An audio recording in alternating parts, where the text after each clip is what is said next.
Hi students, welcome to economy Venkateshwar online classes. నేను మీ economy వెంకటేశ్వర్ని. Andhra Pradesh రాష్ట్రంలో హైకోర్టుకి ప్రిపేర్ అవుతున్నటువంటి ఆస్పిరెంట్స్ ఎవరైతే ఉన్నారో వాళ్ళందరికీ కూడా ఈరోజు డేట్స్ అనేది కూడా రావడం అనేది జరిగింది. ఓకేనా? ఇప్పుడు మీకు ఆల్రెడీ కేంద్ర ప్రభుత్వం పథకాలకు సంబంధించి ఒక వీడియో చేస్తున్నా. ఇప్పుడు మళ్ళీ గతంలో అడిగినటువంటి కొన్ని స్కీమ్స్, దాంతోపాటు మరికొన్ని స్కీమ్స్ కూడా నేను ఇక్కడ ఇంపార్టెంట్ అయినటువంటి కొన్ని స్కీమ్స్ ఎక్స్ప్లెయిన్ చేస్తాను. చాలా జాగ్రత్తగా గమనించండి. అయితే ఎవరైతే హైకోర్టు ప్రిపేర్ అవుతున్నారో వాళ్ళు మన ఎకానమీ వెంకటేశ్వర్ యాప్ని డౌన్లోడ్ చేసుకోండి. ఇందులో నా పేరు మీద ఉంటుంది, ఎకానమీ వెంకటేశ్వర్ అని చెప్పి ప్లే స్టోర్లో ఉంటుంది. మీరు డౌన్లోడ్ చేసుకోవచ్చు. డౌన్లోడ్ చేసుకుంటే అందులో హైకోర్టు వాళ్ళకి మాత్రమే జీకే 450 బిట్లు, అదేవిధంగా కరెంట్ అఫైర్స్ వచ్చేసి మళ్ళీ ఒక 350 బిట్ల వరకు నేను అప్లోడ్ చేస్తున్నా.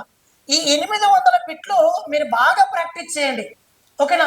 నా 800 బిట్లు బాగా ప్రాక్టీస్ చేసి దాంతోపాటు నా యూట్యూబ్ ఛానల్ ఫాలో అయ్యి అందులో ఉన్నటువంటి మెటీరియల్ మీరు బాగా చదివితే హైకోర్టుకు మరొక మెటీరియల్ చదవాల్సిన అవసరం లేదు. మ్యాక్సిమం మీకు స్కోర్ అయితే వస్తుంది. ఓకేనా? గుర్తుపెట్టుకోండి. మరి ఈ కోర్స్ ఎక్కడ ఉంటుంది మన యాప్లో అంటే సపరేట్గా అంతా లేదు. ఇయర్లీ కరెంట్ అఫైర్స్ కోర్సులో ఉంటుంది. ఇయర్లీ కరెంట్ అఫైర్స్ కోర్సులో మీకు ఇది అవైలబుల్లో ఉంటుంది. ఓకేనా? కాబట్టి నేను మే 8వ తారీఖున ఒక్కరోజు మాత్రమే నేను ఆఫర్ ఇస్తాను. ఆ రోజు మీరు ఉపయోగించుకోవచ్చు. మే 8వ తారీఖున నేను ఆఫర్ అనేది ఇస్తాను, మీరు ఉపయోగించుకోవచ్చు. ఒకవేళ మీకు ఆఫర్ అమౌంట్కే మాకు కావాల్సిన ఆ బిట్స్ అని అనుకుంటే మీరు ఈ నెంబర్ సంప్రదించారు. 9033539097కి కాల్ చేస్తే మీరు ఆ అమౌంట్ నాకు ఫోన్పే చేసి మీరు నాకు పొందొచ్చు, మీరు ఆ కోర్సు పొందొచ్చు. ఓకేనా? మళ్ళీ చెప్తున్నా, ఈ బిట్స్ నా మెటీరియల్ నా యూట్యూబ్ ఛానల్ ఫాలో అయితే. ఓకేనా? రైట్స్. ఆఫీస్ సబార్డినేట్ వాళ్ళు ఎవరైతే ఉన్నారో వాళ్ళకి ఏపీ సపరేట్గా మెటీరియల్ రూపొందిస్తూ ఉన్నాం. ఒక 3-4 రోజులు మీకు అందుబాటులోకి వస్తుంది. ఓకేనా? రైట్స్. ఇది మీకు assistant, examiner, section officer, driver, typist, copyist అన్ని ఎగ్జామ్కి ఇవన్నీ ఉపయోగపడతాయి. ఓకేనా? థ్యాంక్ యూ మిత్రులు. అయితే ఈరోజు ఫస్ట్ టాపిక్ వచ్చేసి ప్రధానమంత్రి జన్ధన్ యోజన అనే పథకం. ప్రధానమంత్రి జన్ధన్ యోజన అనే పథకం మన భారతదేశంలో దాదాపు 142 కోట్ల మంది జనాభా ఉన్నారు. 142 కోట్ల మంది జనాభా కలిగి ఉంటే ఇప్పటికి కూడా మన భారతదేశంలో బ్యాంక్ అకౌంట్ లేనటువంటి వాళ్ళు సగం కంటే ఎక్కువ మన గ్రామీణ ప్రాంతాల్లో ఉన్నారు. కాబట్టి మన భారతదేశంలో ప్రభుత్వం ఇచ్చేటటువంటి ప్రభుత్వ పథకాలు, అదేవిధంగా ఏ పథకాలైనా కావచ్చు, ప్రభుత్వం అందించేటటువంటి పథకాల సంబంధించిన అమౌంట్ కావచ్చు, ఏ అమౌంట్ అయినా కావచ్చు, డైరెక్ట్ గా వాళ్ళ అకౌంట్లను డబ్బులను డిపాజిట్ చేయడం కోసం ప్రతి ఒక్కరూ కూడా బ్యాంక్ అకౌంట్ కలిగి ఉండాలనే ఉద్దేశంతో మన భారతదేశ ప్రధానమంత్రి నరేంద్ర మోడీ ఈ పథకాన్ని 2014 ఆగస్టు 28వ తారీఖున మనకు అధికారికంగా ప్రారంభించడం అనేది జరిగింది. This is the most important topic. ఓకేనా? 2014 ఆగస్టు 28న లాంచ్ చేయడం అనేది జరిగింది. దీని యొక్క ముఖ్య ఉద్దేశం ఏంటంటే ప్రతి ఒక్కరు కూడా బ్యాంక్ అకౌంట్ కలిగి ఉండడమే దీని యొక్క ఉద్దేశం. ఈ పథకంలో భాగంగా జీరో బ్యాలెన్స్ బ్యాంక్ అకౌంట్ కలిగి ఉండొచ్చు. ఎటువంటి లిమిట్ పెట్టాల్సిన అవసరం అంతకన్నా లేదు. ఈ బ్యాంక్ అకౌంట్ జన్ధన్ యోజన అనే పథకం కింద ఎవరైతే జీరో అకౌంట్ కలిగి ఉంటారో వాళ్ళకి 2 లక్షల వరకు ఇన్సూరెన్స్ కూడా మనకి అందించడం అనేది జరుగుతుంది. అదే విధంగా ఈ పథకం ప్రారంభించబడి 6 నెలల తర్వాత 10,000 రూపాయలు 10,000 రూపీస్ ఓవర్ డ్రాఫ్ట్ సౌకర్యాన్ని కూడా కల్పిస్తారు. అంటే అర్థం ఏంటంటే ఓవర్ డ్రాఫ్ట్ సౌకర్యం అంటే ఏంటంటే ఈ పథకం కింద ప్రధానమంత్రి జన్ధన్ యోజన అనే పథకంలో భాగంగా ఎవరైతే జీరో అకౌంట్ కలిగి ఉన్నారో వాళ్ళందరికీ కూడా 6 నెలల తర్వాత 10,000 రూపాయల ఓవర్ డ్రాఫ్ట్ సౌకర్యాన్ని మనకి కల్పిస్తారు.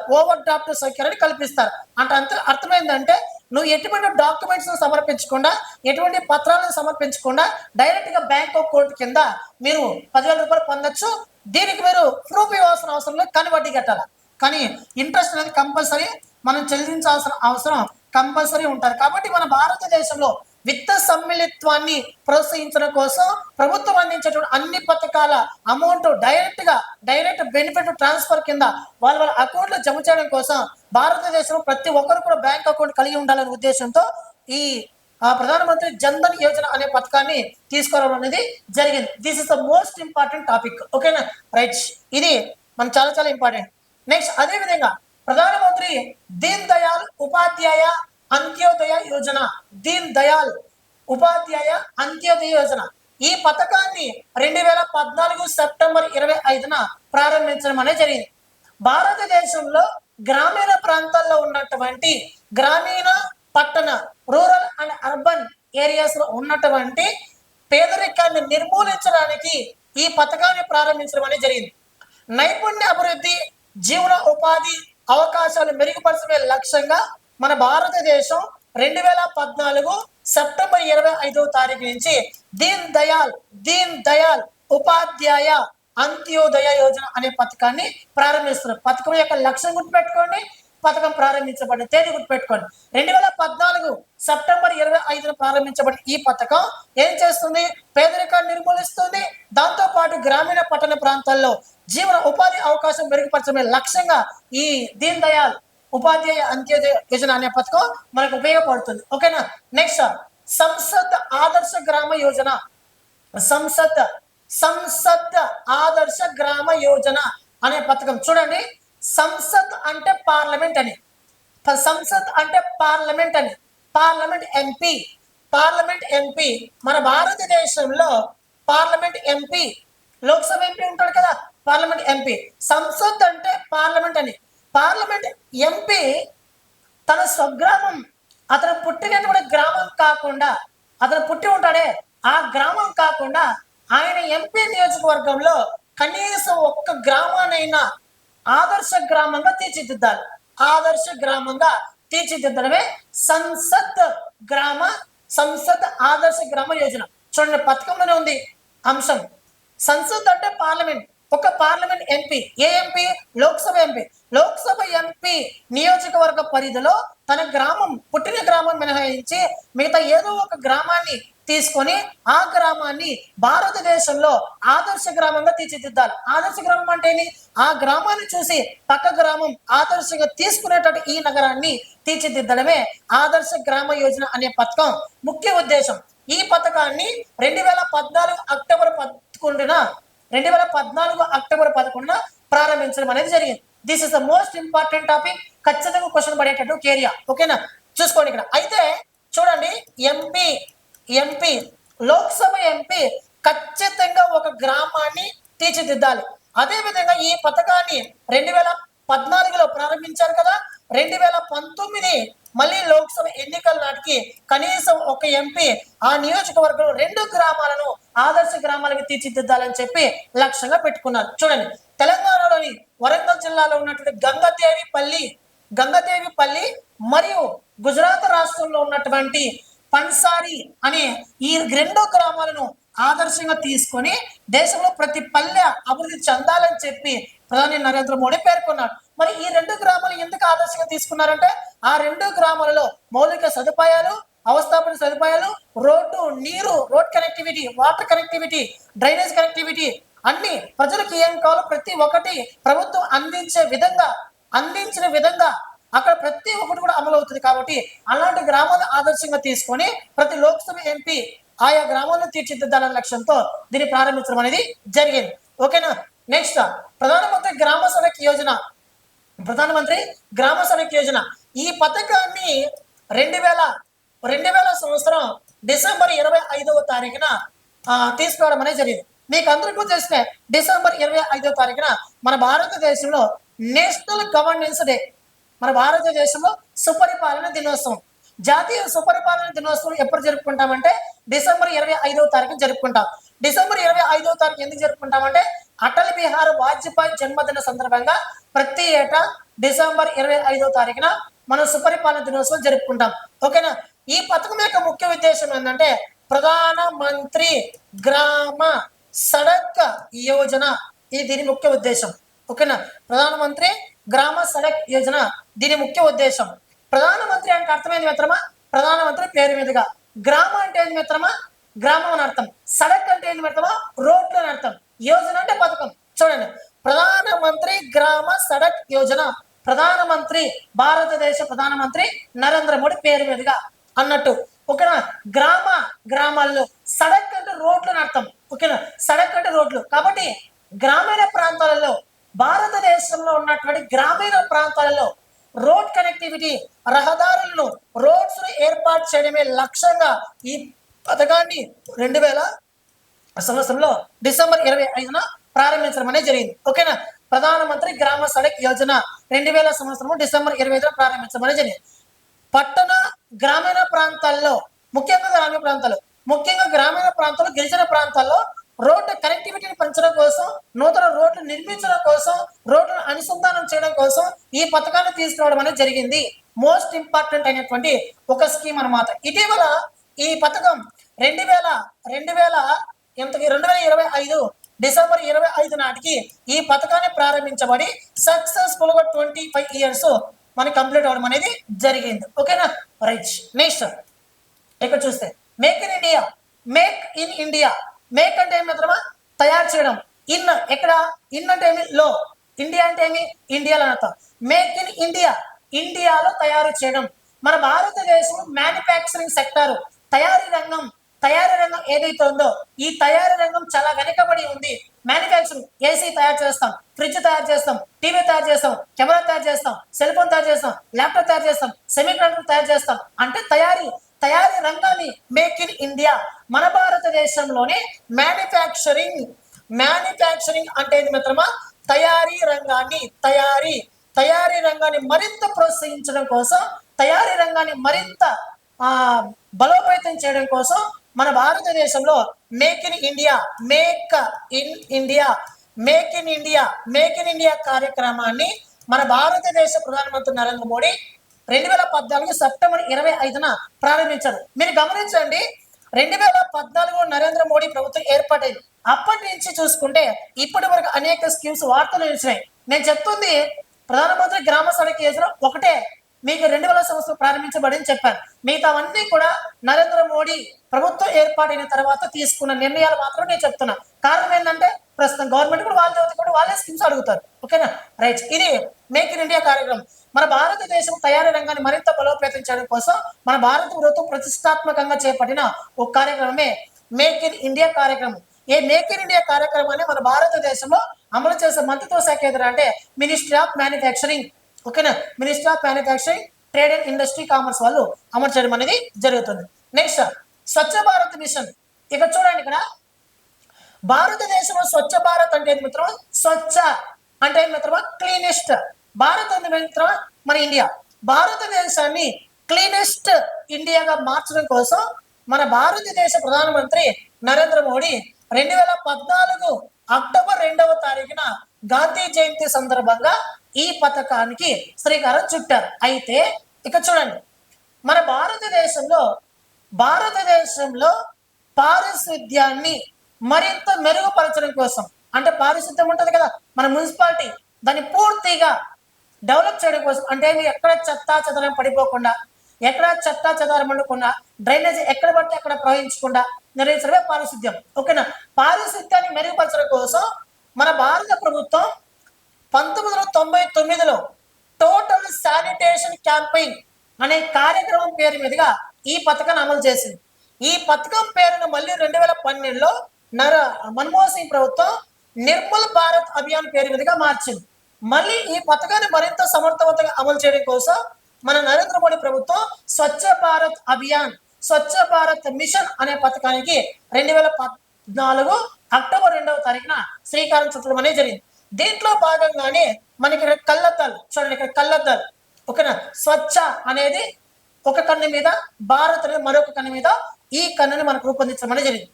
ఈ మన స్పెట్స్ లోగోని అందించిన వ్యక్తి ఎవరు అంటే మహారాష్ట్రలోని కొల్హాపూర్కి చెందినటువంటి అనంత కస్పర్దార్ అనే ఒక వ్యక్తి ఆ స్పెట్స్ లోగోని ఇచ్చాడు. అయితే ఈ పథకం యొక్క స్వచ్ఛ భారత్ మిషన్ యొక్క పథకం యొక్క నినాదం ఏంటంటే ఏక్ కదం స్వచ్ఛత కే ఓర్, స్వచ్ఛత దిశగా ముందడుగు వేయండి అని ఇతరుత్వం ఆధారంగా ఈ నినాదం ఈ పథకం యొక్క ముఖ్య ఉద్దేశం. ఓకేనా. అయితే ఈ పథకంలో భాగంగా 2019 నాటికి భారతదేశంలో ప్రతి ఒక్క ప్రాంతాన్ని కూడా పారిశుద్ధ్యం బాగా మెరుగుపరిచి ఈ ఫ్రీ దాన్ని ఏమంటారు, ఎక్కడ చూస్తే మనం అక్కడ పాస్ పోసేస్తున్నాం. మన టౌన్ ప్రాంతాలు చూస్తే, టౌన్ పట్టణ ప్రాంతాలు చూస్తే ఎక్కడ చూస్తే అక్కడ పాస్ పోసేస్తుంటారు. ఇలా దాన్ని ఏమంటారంటే బహిరంగ మూత్ర విసర్జన. ఓకేనా, బహిరంగంగా ఎవరైతే పాస్ పోస్తుంటారో వాళ్ళని పూర్తిగా నిర్మూలిస్తే ఫస్ట్ దేశం బాగుపడుతుంది అన్నట్టు మన భారతదేశంలో ప్రతి ఒక్క ప్రాంతాన్ని కూడా ఫ్రీగా, ఫ్రీ అంటే ఏంటని, మల విసర్జన ఎక్కడ పడితే అక్కడ బయట పాస్ పోయకుండా ఇలా చేయకుండా దాన్ని ఏమంటామంటే ఫ్రీ శానిటేషన్ అన్నట్టు ఒక కార్యక్రమం నిర్వహించాలని చెప్పి లక్ష్యంగా పెట్టుకున్నారు. ఓకేనా, దీంట్లో భాగంగా గ్రామీణ ప్రాంతాల్లో ఉన్నటువంటి ప్రతి ఒక్క కుటుంబానికి ఒక మరుగుదొడ్లు ఉండాలి అని చెప్పి ప్రతి ఒక్క కుటుంబానికి కూడా కేంద్ర ప్రభుత్వం మరుగుదొడ్లు అనే పథకాన్ని తీసుకురావడం అనేది జరిగింది. ఈ మరుగుదొడ్లు అనే పథకంలో భాగంగా ఏ కుటుంబం అయితే మరుగుదొడ్లు నిర్మించుకుంటుందో ఆ కుటుంబానికి 12,000 రూపాయలు మన ఖాతాలో జమ చేశారు. ఓకేనా, తర్వాత దీనిని 15,000 రూపాయలకు పెంచడం అనేది జరిగింది. అంటే అర్థం ఏంటంటే మన గ్రామీణ ప్రాంతాల్లో చూస్తే ఒకడు మరుగుదొడ్డు కట్టుకున్నాడు, 10 మంది దాని ఫోటో దిగి 10 మంది ఆ ఫోటో దిగి చూపించి మొత్తం డబ్బులు దొబ్బుకున్నారే కానీ ఎవరు నిర్మించింది ఏమీ లేదు. కాబట్టి 12,000 మొత్తం 15,000 పెంచడం అనేది జరిగింది. ఓకేనా, this is the most important topic. Next, skill India. భారతదేశంలో స్కిల్ ఇండియా, స్కిల్ అంటే మాత్రం నైపుణ్యం. మీరు చూసినట్లయితే గ్రామీణ ప్రాంతాల్లో మీ క్వాలిఫికేషన్ ఏంటంటే, మన గ్రామీణ ప్రాంతాల్లో మీ క్వాలిఫికేషన్ ఏంటంటే, నా క్వాలిఫికేషన్ నా qualification BA, BEd, PhD, MA, MPhil, MA English అని చెప్తుంటాడు.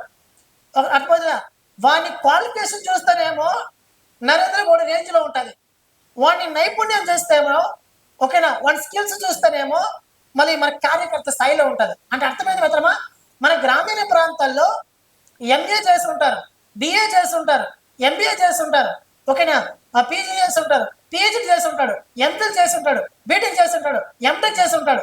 నేను ఇందాక చెప్పాను, వాళ్ళ క్వాలిఫికేషన్ ఏమో నరేంద్ర మోడీ స్థాయిలో ఉంటుంది, వాళ్ళ స్కిల్స్ ఏమో చూస్తే కార్యకర్త స్థాయిలో ఉంటుంది. అర్థమవుతుందా? ఇంత ఎంబీఏ, ఎంఫిల్, పిహెచ్డి చెప్పుకున్నాడు, వాట్ ఈజ్ యువర్ నేమ్ అంటే అట్లాంటి ఏంది అని మళ్ళీ తిరిగి మనం అడిగే స్థాయికి వాడు ఎదిగి ఉంటాడు. అంటే అర్థమైంది, మన క్వాలిఫికేషన్ ఏమో హై రేంజ్లో ఉంది, కానీ వాడు ఎదురొక పరిశ్రమలోకి వెళ్ళి, ఎదురొక కంపెనీలోకి వెళ్ళి జాబ్ తెచ్చుకోవాలనుకుంటే అక్కడ వాళ్ళు ఇంగ్లీష్లో మాట్లాడమంటున్నారు. ఆ ఇంగ్లీష్లో మాట్లాడలేక, ఆ పరిశ్రమ ఉద్యోగం పొందలేక వాడు తిరిగి మళ్ళీ ఇంటికి వచ్చేస్తున్నాడు. అలాంటి వారికి పరిశ్రమకు ఉపయోగపడేటట్టు, పరిశ్రమలో ఉద్యోగం సంపాదించేటట్టు స్కిల్ యువకులకు మంచి నైపుణ్యాన్ని, మన భారతదేశంలో ఉన్నటువంటి యువకులకు మంచి స్కిల్స్ అందించడం కోసం, నైపుణ్యాన్ని అందించడం కోసం మన భారత ప్రభుత్వం 2015 జూలై 15వ తారీఖున ప్రారంభించిన ఒక స్కీమే skill India program. Okay friends, next digital India program. మీకు అందరికీ తెలిసినదే, 2016 ఏప్రిల్ 11వ తారీఖున 2016 ఏప్రిల్ 11వ తారీఖున మన భారతదేశంలో national payments corporation of India UPI వ్యవస్థను తీసుకొచ్చింది. యూపీఐ ఏంటండి? Unified payment interface. Unified payment interface మన భారతదేశంతో పాటు మన భారతదేశ యూపీఐని ఈరోజు ప్రపంచ దేశం వినియోగిస్తున్నాయి. అంటే 8 దేశాల్లో మన భారతదేశ యూపీఐ అమలవుతుంది ప్రస్తుతం. ఓకేనా, ఇక్కడ చూస్తే మన భారతదేశం మొత్తాన్ని కూడా డిజిటల్ రంగం వైపు, ఆన్లైన్ వేదిక వైపు, మన భారతదేశంలో ఆ కాగిత రహిత వైపు, అంటే మొత్తం కూడా డిజిటలైజేషన్ చేయడం కోసం, ఆన్లైన్ చేసేయడం కోసం మన భారత ప్రభుత్వం 2016 ఏప్రిల్ 11వ తారీఖున ఈ పథకాన్ని తీసుకురావడం అనేది జరిగింది. ఓకేనా, అంటే అర్థమైందంటే డిజిటల్ ఇండియా ప్రోగ్రామ్ భారతదేశాన్ని పూర్తిగా డిజిటల్ ఇండియాగా మార్చడం కోసం, అన్ని కూడా డిజిటలైజేషన్ చేయడం కోసం, అన్ని కూడా ఆన్లైన్లో జరిగేటట్టు చేసుకోవడం కోసం 2015 జూలై 1వ తారీఖున ఈ పథకానికి శ్రీకారం చుట్టడం అనేది జరిగింది. This is the most important topic. ఓకేనా, అయితే చూడండి, 2026 మార్చి 31వ తారీఖు వరకు మనకు ముగిసింది, ఆర్థిక సంవత్సరం ముగిసింది. ఈ ఆర్థిక సంవత్సరంలో 29.53 లక్షల కోట్ల రూపాయలు మనకి యూపీఐ ద్వారా జరిగాయంట. ఇది మన భారతదేశం యూపీఐ తీసుకొచ్చిన తర్వాత all time record transactions UPI ద్వారా మనకి 29.53 లక్షల కోట్ల రూపాయలు యూపీఐ ట్రాన్సాక్షన్ ద్వారా మనం జరిగాయని చెప్పడం అనేది జరిగింది. ఇక బాల స్వచ్ఛత మిషన్ పేర్లను ఉంది. ఓకేనా, బాల అంటే బాలుడు, ఎవర్రా అంటే పిల్లోడు. ఓకేనా, బాలురు బాలికలు. స్వచ్ఛత అంటే క్లీనెస్ట్, మిషన్ అంటే దానికి సంబంధించిన ప్రోగ్రామ్. అంటే 2014లో ఈ పథకాన్ని తీసుకొచ్చారు. నవంబర్ 14వ తారీఖున బాలల దినోత్సవం జరుపుకుంటాం. ఆ రోజు తీసుకొచ్చారు. ఓకేనా. దీని యొక్క ఉద్దేశం ఏంటంటే ఎక్కడైతే పార్కులు ఉన్నాయో, ఎక్కడైతే స్కూల్స్ ఉన్నాయో, ఎక్కడైతే వాళ్ళ విలేజెస్ ఉన్నాయో, ఎక్కడైతే మనకి ప్రత్యేకంగా అన్ని చోట్ల కావచ్చు, ఎక్కడైనా కావచ్చు, బాలలలో మంచి శుభ్రతను, పరిశుభ్రతను పెంపొందించడమే లక్ష్యంగా ఈ కార్యక్రమం ప్రారంభించారు. ఉదాహరణకి మనం బస్సులో ప్రయాణిస్తూ ఉంటాం. బస్సులో ప్రయాణిస్తూ ఉంటే మన కొడుకో కూతురో, లేకపోతే మన బామర్దు, లేకపోతే ఎవరో మన సంబంధించిన పిల్లడే అంటుపడి తింటా ఇమ్మీడియట్లీ బస్సు నుంచి కింద పడేస్తాం. కింద పడేస్తే ఏమవుతుంది, అటు నుంచి వచ్చి బొత్తని పడతాడు. ఓకేనా. అంతేనా. ఇది ఇది బాల స్వచ్ఛత మిషన్. ఓకేనా. అంటే దీనికి అర్థమైంది బాల స్వచ్ఛత మిషన్ అన్నాడా. నేను ఇక్కడ కొంచెం మీకు కొంచెం ఎగతాళిగా చెప్పాను. అంటే అర్థమైంది, మన బస్సులో నుండి మన పిల్లోడు ఆ చెత్తని బయటపడేయడం వలన దానికి ప్రమాదానికి గురయ్యాడు అతను. ఇలా ఈ ప్రాంతాన్ని పరిశుభ్రత లేకుండా ఆ పిల్లోడు చేస్తున్నాడు. అలాంటి సందర్భంలో పలానా చోటు చెత్త పడేయాలి, పలానా చోటు శుభ్రంగా ఉంచుకోలేదు, పలానా చోటు చెత్త ఇక్కడ వేయాలి, ఇక్కడ డస్ట్బిన్లు వేయాలి అని చెప్పి వాడికి పరిశుభ్రత పైన మంచి అవగాహన కల్పించడం కోసం బాల స్వచ్ఛతా మిషన్ అనే కార్యక్రమాన్ని తీసుకురావడం అనేది జరిగింది. ఓకేనా. నెక్స్ట్ దీన్ దయాల్ ఉపాధ్యాయ గ్రామ జ్యోతి. చూడండి, కీవర్డ్ దొరికింది నాకు. దీన్ దయాల్, దీన్ అంటే పక్కన పెట్టండి, ఎవడోడు మనకి ఎందుకు కాబట్టి. దీన్ దయాల్ ఉపాధ్యాయ గ్రామ జ్యోతి యోజన. గ్రామ అంటే గ్రామాలు, జ్యోతి అంటే వెలుగు. చూడండి. ఓకేనా. ఇప్పుడు నాకు అర్థమైపోయింది, గ్రామీణ ప్రాంతాల్లో ప్రతి ఒక్క ఇంటికి ఏమందించాలా, కరెంట్ అందించే కార్యక్రమమే దీన్ దయాల్ ఉపాధ్యాయ గ్రామ జ్యోతి యోజన. రైట్. పక్కన 1 లక్షల పేర్లను ఉంటుంది. ఓకేనా. దీనిని 2015 జూలై 25వ తారీఖున ప్రారంభించబడి జరిగింది. ఇప్పుడు చూద్దాం. ఓకేనా. గ్రామాల్లో 24 గంటల పాటు విద్యుత్తును అందించేందుకు, చూసారా, ప్రతి ఒక్క ఇంటికి కరెంట్ అందించేందుకు, అదేవిధంగా వ్యవసాయానికి, అదేవిధంగా వినియోగదారులకంటే ప్రతి ఇంటికి విద్యుత్ అందించేందుకు పాట్నాలో ఈ కార్యక్రమాన్ని ప్రారంభించడం జరిగింది. గతంలో రాజీవ్ గాంధీ గ్రామీణ్ విద్యుదీకరణ యోజన, రాజీవ్ గాంధీ గ్రామీణ్ విద్యుదీకరణ యోజన అనే పథకం ఈ పథకంలో విలీనమైంది. ఓకేనా. రైట్ మిత్రమా. నెక్స్ట్ చివరి పథకం మిత్రమా, ఇవి 2 ఉన్నాయి. ప్రసాద్ అంటే ఎన్నిసార్లు అప్లికేషన్ అడిగి ఉంటాడు ఎగ్జామ్ లో. ప్రసాద్ అంటే ఏంటంటే పిలిగ్రిమేజ్ అంటే ఏం తెలుసా, పర్యాటక స్థలాలు. మన యాత్రలు తీర్థయాత్రలు చేపడుతున్నాయి కదా, అది pilgrimage. Rejuvenation and spiritual augmentation drive 2025 మార్చి 9. 2015 మార్చి 9వ తారీఖున ఈ పథకాన్ని నరేంద్ర మోడీ చేత ప్రారంభించబడింది. మరి ఎందుకు రానేసి అంటే భారతదేశం తీర్థయాత్రలు ఏవైతే ఉంటాయో, పర్యాటక స్థలాలు కావచ్చు, లేదా దేవాలయాలు కావచ్చు, ఓకేనా, ఆ ప్రాంతాలను బాగా అభివృద్ధి చేయడము, తీర్చిదిద్దడము, పర్యాటకులు ఎక్కువగా ఆకర్షించేటటువంటి దేవాలయాలు, పర్యాటక స్థలాలుగా తీర్చిదిద్దడమే లక్ష్యంగా చేసుకున్నటువంటి స్కీమే ఇది. చూడండి, president of India inaugurated the project development of Srisailam temple in state of Andhra Pradesh under Prasad scheme. అంటే శ్రీశైలం టెంపుల్ కావచ్చు, లేపాక్షి టెంపుల్ కావచ్చు, తిరుమల టెంపుల్ కావచ్చు, లేకపోతే అయోధ్య టెంపుల్ కావచ్చు, సోమనాథ్ టెంపుల్ కావచ్చు, ఏదైనా కావచ్చు, భారతదేశంలో ఉన్నటువంటి దేవాలయాలను ఈ పథకం కింద డెవలప్ చేయడం అనేది జరుగుతుంది. ఓకేనా, గుర్తుపెట్టుకోండి. ఇది ఏ పథకం కింద, ఏ మంత్రిత్వ శాఖ పనిచేస్తుంది అంటే మినిస్ట్రీ ఆఫ్ టూరిజం అనే మంత్రిత్వ శాఖ కింద ఇది పనిచేస్తుంది. ఓకేనా. నెక్స్ట్ ప్రధానమంత్రి ముద్రా యోజన పథకం. ముద్ర ఎన్నిసార్లు అప్లికేషన్ అడుగుంటాడు. ముద్ర అంటే ఏంటంటే micro units for development and refinance agency. ఓకేనా. Micro units for development and refinance agency.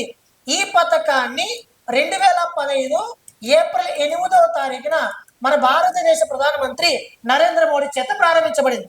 ఈ పథకం కిందనే ముద్రా బ్యాంక్ అనే ఒక పథకాన్ని కూడా తీసుకురావడం అనేది జరిగింది. ముద్రా బ్యాంక్ అనే ఒక పథకాన్ని నెలకొల్పడం అనేది జరిగింది. ఓకేనా. అదే తేదీన ఈ పథకం యొక్క ముఖ్య ఉద్దేశం ఏంటంటే భారతదేశంలో ఎంఎస్ఎంఈ రంగంలో ఉన్నటువంటి సూక్ష్మ, చిన్న, మధ్య తరహా సంస్థలు, మైక్రో, స్మాల్, మీడియం ఎంటర్ప్రైజెస్ సూక్ష్మ చిన్న మధ్య తరహా సంస్థలు ఏవైతే ఉన్నాయో ఆ సంస్థలకు రుణాలను జారీ చేయడమే లక్ష్యంగా ఈ ముద్రా బ్యాంకు తీసుకోవడం అనేది జరిగింది. ఈ ముద్రా బ్యాంకులో భాగంగా మూడు విడతల వరకు రుణాలను జారీ చేస్తారు. ఒకటి శిశు కేటగిరీ కింద, రెండవది కిషోర్ కేటగిరీ కింద, అదే విధంగా తరుణ్ కేటగిరీ కింద. ఓకేనా, తరుణ్ కేటగిరీ కింద ఈ మూడు కేటగిరీల కింద ఆ సూక్ష్మ సంస్థలకి రుణాలను జారీ చేస్తారు. అయితే చూస్తే ఇక్కడ శిశు కేటగిరీ కింద 50,000 జారీ చేస్తారు. అది కట్టేస్తే మళ్ళీ కిషోర్ పథకం కింద దశ కింద 50,000 నుంచి 5 లక్షల వరకు ఇస్తారు. అది కట్టేస్తే మళ్ళీ తరుణ్ పథకం కింద 5 లక్షల నుంచి 10 లక్షలు ఇస్తారు. మళ్ళీ 2024 అక్టోబర్ 24వ తారీఖున ఈ కొత్త ఒక దాన్ని తీసుకొచ్చారు. దీంట్లో ఏమని అనేసి అంటే తరుణ్ కేటగిరీలో తీసుకున్నటువంటి 10 లక్షల రూపాయలు ఏ సంస్థ అయితే ఏ వ్యక్తి అయితే చెల్లించేస్తాడో వాడికి తరుణ్ ప్లస్ కేటగిరీ కింద 20 lakhs వరకు రుణాన్ని జారీ చేస్తారు. ఓకేనా, అంటే తరుణ్ కేటగిరీ కింద ఖచ్చితంగా కంప్లీట్ చెల్లించుంటేనే తరుణ్ ప్లస్ కేటగిరీ కింద అవనికి రుణాన్ని చేస్తారు. ఈ తరుణ్ కేటగిరీతో పాటు తరుణ్ ప్లస్ కేటగిరీని మనకి 2024 అక్టోబర్ 24 నుంచి అమలు చేస్తున్నారు. మొట్టమొదటిసారిగా 3 దశలను ఇచ్చేవారు, 4వ దశ ఇప్పుడు చేర్చారు. ఓకేనా, ఇది మనకు ఉన్నటువంటి ముఖ్యమైనటువంటి పథకాలు మిత్రమా. మే 8వ తారీఖున మన యాప్లో 1000 రూపాయలు ఉన్నటువంటి ఇయర్లీ కరెంట్ అఫైర్స్ కోర్సులోనే జీకే హైకోర్టు టెస్ట్ సిరీస్ అని ఉంటుంది. దాంట్లో మీరు కొనుక్కోవాలనుకుంటే మనకి అమౌంట్ వచ్చేసి 499 రూపీస్కే మీకు ఆ రోజు అందిస్తాం. 50% ఆఫ్తో మీకు అందిస్తా. మన యాప్ డౌన్లోడ్ చేసుకోండి. ఓకేనా, థ్యాంక్ యూ మిత్రమా, thank you so much. Thank you. మళ్ళీ నెక్స్ట్ క్లాస్లో కలుసుకుందాం. ఏదైనా డౌట్ ఉంటే కామెంట్ బాక్స్లో కామెంట్ చేయండి. థ్యాంక్ యూ మిత్రమా.